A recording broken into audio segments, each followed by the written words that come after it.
This is the Marketing Minute with Eric Rhodes, author of the #1 Amazon bestseller, Make More Money Selling Your Art, Proven Techniques to Turn Your Passion into Profit.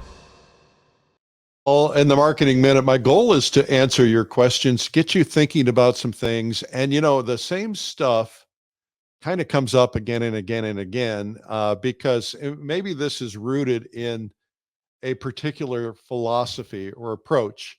Uh, I don't I don't pretend to do things the way everybody else does them. I don't want to be critical of those things. It's just how I'm different. If you have questions though, you can send them to me, Eric@artmarketing.com, or um, you can go to artmarketing.com/questions and record a video if you want to.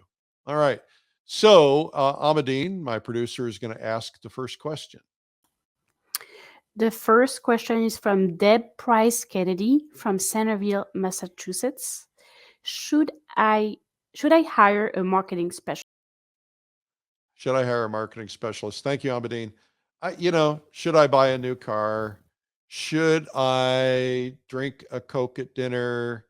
There's got to be more to the question. So I don't mean to be critical, Deb, but it's impossible to answer that question because I don't have any data points. And one thing that you will learn, or you might learn if you really get good at marketing, is that everything is about data points, right?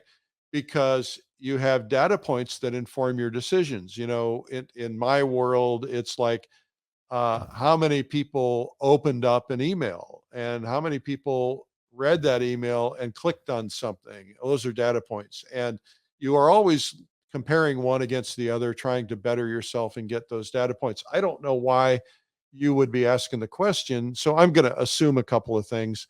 But I don't know what your situation is, and that's why I can't answer it for you exactly. But let's say, for instance, that you're an artist and you're making $10,000 a year, and I tend to use round numbers just to make it easy. And your goal is to get to $20,000. Well, when you think about it, that's doubling your business. That's a pretty big deal. Most people can't figure out how to double their business in 1 year. I've tried that many times. I've had a chance to do it a couple of times, but it's not exactly easy. But you have to ask yourself, if let's assume I could go from 10,000 a year to $20,000 a year, how much would I pay to go to $20,000 a year? But if I'm at 10 and I go to 20, how much would I pay to get there?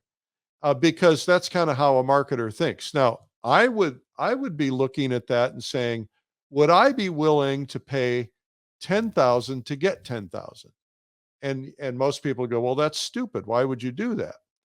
And the reason is, let's say for last 10 years I've been doing 10,000 a year, and next year I do 20, but it cost me 10,000 to get that 20.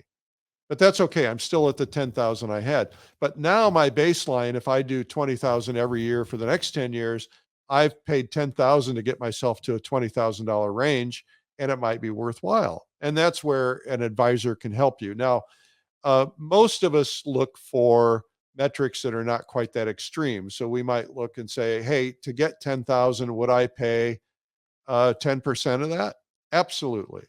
Would I pay 20%? Absolutely. Would I pay 50%? Maybe not as absolutely, but it depends on you. And of course, it depends on your costs and cost of delivering these paintings and all the other things that do that. But you'd be ahead of the game. And if I paid 10 grand to get to 20,000 and another 10 grand to get to 30,000 and another 10 grand to get to 40,000, if there was a way to do it, I would probably do it because then you're getting your baseline higher.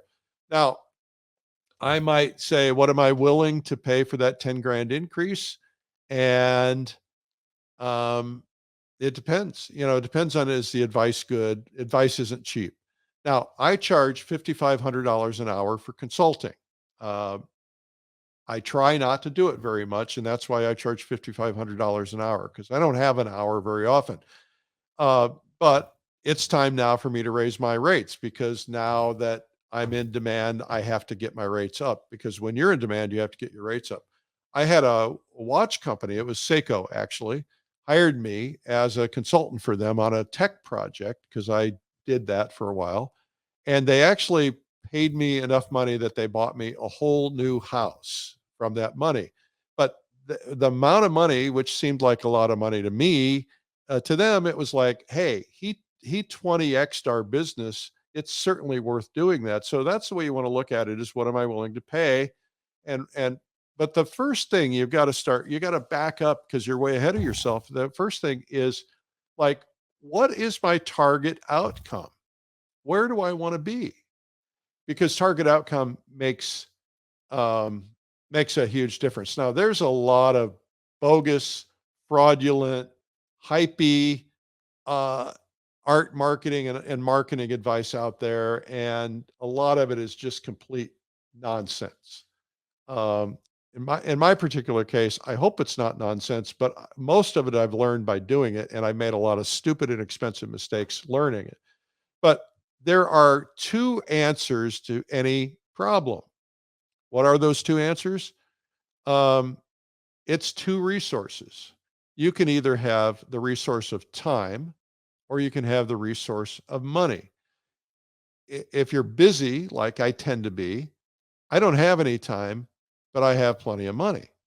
If I spend money to solve a problem, then I'm ahead of the game, because if I don't have to spend 3 months solving that problem, or 6 months or a year, then I'm ahead of the game, right?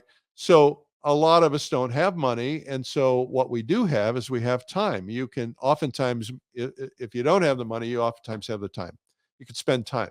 So, like, I try to master things all the time. I want to learn things. I'm always taking courses. Sometimes they're courses that have nothing to do with anything I'm doing, just because I want to learn it. But if I want to master something, then I put aside some time. It might be a month, it might be 3 months, it might be 3 years, but I think anybody can master anything within about 2 years. And if you focus all your time and energy on that, if you want to focus your time and energy on growing your business, then you can do that yourself. You don't need somebody else to do it.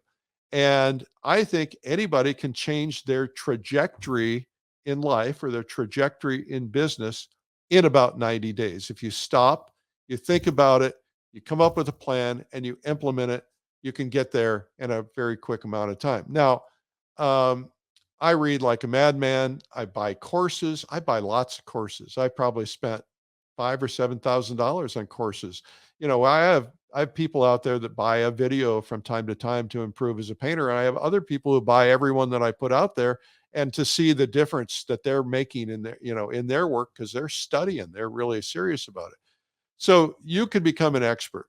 Um, the other thing you got to keep in mind is what was true in marketing a year ago isn't even true today. Some of it is. There are some principles that never change, but there are things that are changing fast. And to be a pro, you have to invest your time to stay ahead of it. Now, why do I say that? If you're going to hire an expert, let them do it. The problem is that you need to be able to manage the person or people that you are having advise you. And they're going to see right through you if you don't know what you're doing. And they're going to tell you things that some are going to be honest, some are going to be dishonest, some just don't know. And so you have to learn the process. So you need to learn it yourself no matter what. You may not have to get the depth of knowledge that they know, but you need to know enough to ask the right questions and drive them in the right direction. Now, I have lots of people who work for me. I have lots of people who are experts. Some are employees, some are freelancers, some are agencies. But I got to know their business pretty well, because I got to be able to stay on top of them. And owning any business, a small art business included, you got to know these things. And so an expert might help you, but you got to know enough about it. You can't just you can delegate, but you can't advocate. You've got to stay involved in the process. So the other thing is that really you got to go back to the root of all of this. Remember, anytime you want to do anything, you need to start with what is the end in mind. It's real easy to say, well, I want to hire an expert. Why do you want to hire an expert? What do you want to achieve? How much money do you want to make? What else is important other than money? What is it about reputation? Or what is it about your pricing? Or what is it about getting into better galleries? These things matter too. They're not always directly about the money. And so first you got to start with, what do I want to accomplish? What's my timeline to get there? How much is it worth it to me? If I spend this money and it doesn't work, am I bankrupt? Am I out of money? What if this expert isn't any good? I hired an ad agency, no names. I hired an ad agency in another country. They were supposed to be one of the best in the world. Everybody was raving about them. I wrote them a very, very big check for a project that I was doing, and they completely bombed. They completely failed. I was completely disappointed because I really wanted it to work. And sometimes these things happen. They didn't have any experience in the thing I was trying to do, but they believed that their system would work for that. They were wrong. I was wrong. So anyway, that's the long and short of it. You got to kind of know where you're going first, and then what you want to accomplish. So that's a long answer to a short question. Abedin, what's next? The second question is from Gabriel from Lake St. Louis, Missouri. How to implement TikTok as a marketing tool? How do I implement TikTok as a marketing tool? Well, Gabriel, you've stated this correctly. You see, all things that involve tactics are tools. And using TikTok as a marketing it is a tool, right? Using Instagram as a tool, using a magazine as a tool, using a website as a tool. Those are all tools. They're tactics. And if you were working on your car, let's assume you had some mechanical skill, which I don't have much of. You don't use a hammer to loosen a bolt. Why? Well, first off, you're going to ruin the bolt. You might break the bolt. You need the right tool, right? So you need somebody who's going to hand you the right tool, or you need to go find the right tool, the right socket or whatever. So imagine if you're watching trends, and you're watching, and everybody out there in the world is using hammers to repair their cars. And it's like, everybody's doing it. I got to do it. Why? Because everybody's doing it. That's kind of how we think. It's very seductive. You want to do what everybody else is doing. So you start using a hammer, even though you don't need a hammer. The point being that you got to know what you need. We get seduced by things like TikTok and social media and Instagram and Reels and all the fun stuff, because we see these YouTube stars making millions, and you see TikTok stars making millions, because they're just dancing, and they do it all the time. And what we don't see is that these kids are spending 8-10 hours a day, sometimes 7 days a week, writing, recording, creating their reels, and we don't see the struggle that they had to get there. And some of them didn't have a struggle. What Mr. Beast does on YouTube takes a lot of time and a lot of writing and a lot of planning, and a lot of people to pull it off, and a lot of money, but he makes it look easy. But it's not easy, guarantee that. So a habit that we all have is to get seduced by shiny objects like TikTok. But first, you got to ask yourself, what needs to happen? It's kind of like what I was talking about before. Goes back to the idea of goals. What do I need to accomplish? What are my goals? What do I want TikTok or Snapchat or Instagram to do for me? And are they the right or the wrong tools to get the job done? Just, marketing, we all tend to go for what everybody else is doing. Remember Got Milk, and everybody started copying Got Milk? That whole campaign did not move the needle on milk sales. And everybody thinks it did, so they started doing, Got Pizza. The whole campaign was developed because they wanted to make the board of directors feel like they were doing something to move the needle, but it didn't work, and yet everybody copied it. It was unique. It was fun. Don't copy until you know why the copying, what you're copying, because there's more to it. Now, I have lots of big Instagram sites. Some of them have hundreds and thousands of followers. It's taken me a long time to get there. It's taken a lot of effort. My personal page is only about 17,000. My Plein Air Mag page is 120,000. My Realism Today page is 205,000. But my TikTok is still under 1,000. Even though I'm getting 30, 40,000 views, I'm not getting followers. But none of that matters unless you have a specific purpose. I have a specific purpose. I have a specific plan. I monitor metrics for a very specific reason. But you got to keep in mind that, when you see somebody that's got 100,000 followers, you go, I need 100,000 followers. Do you really? Why? What are you going to do with it? How are you going to turn it into money? Otherwise, it's just vanity metrics. Getting followers on social media is cool, but unless you're accomplishing a very specific purpose from that, and it might be branding, it might be awareness, it might be actual physical money, it might be finding ways to get email addresses. There's a lot of different things you can do, but you need to understand it first. So you need what I call a conversion plan. How do you get them to buy? Just getting out on TikTok isn't enough. You need to know what is the process. Now, you can easily do this on social media. Easily.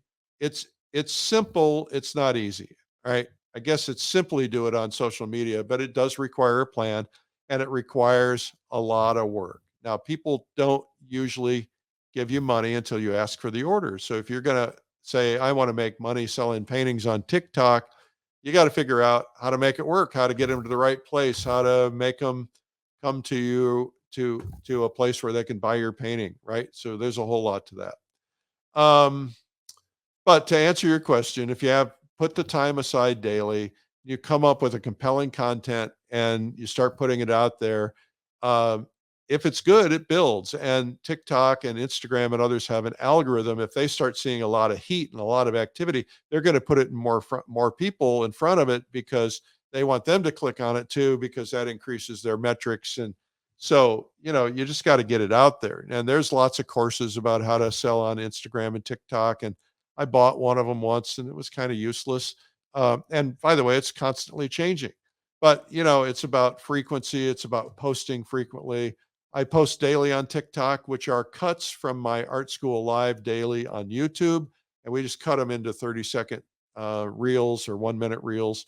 And then we put them up there and we put them everywhere. We repurpose them on Facebook. We repurpose them on Instagram and so on. We put them out on, everything, LinkedIn, et cetera. So, but if I were going to do it right for TikTok, if I had the time, I would do custom content specifically for TikTok with a very specific purpose in mind. That's not important to me right now, but that might be what you should do.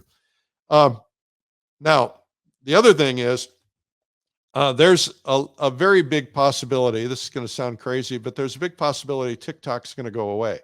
How? Why?